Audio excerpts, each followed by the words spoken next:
公司台语台为着要培养新闻的人才，办理学生主播的培训计划，要选出10个学生主播来播送台语台上新的节目《公民咱的新闻》，把鼓励民众会当来加做台语台的公民记者，用台语来报道地方的大代志。每当的清明节进前，主办者就对这南部会飞到北部。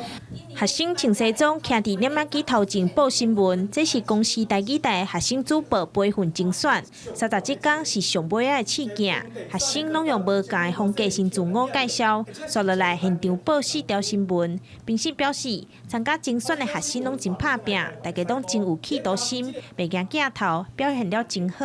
以因的年纪来讲吼，会比足侪年个大个讲更较好。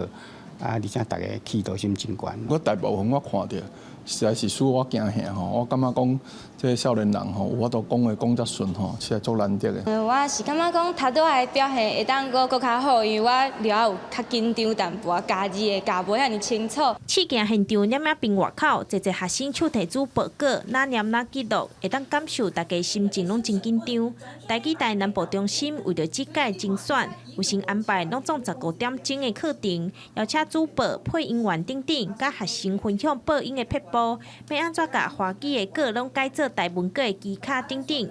学生讲上课了后，知影真侪台语的新词，也毋望咱的母语会当传落去。有机会嘛，会希望会当来做台语主播。无机会嘛，不要紧，我就学着即届的经验，嘛回去，想要甲这台语放入生活内底。语法也是一寡用词顶面拢爱搁有调整吼，因为华语甲台语有争吵，我是感觉这边课程内底学着上多是这个部分。71位报名学生，敢若有24位通过审评，通参加培训课程。最后阶段的试镜会搁选出10位学生主播，因会参与未来台语台上线的节目《公民咱的新闻》的主持。这个节目按算6月会播出。记者钟义辉、顾昭勇高雄报道。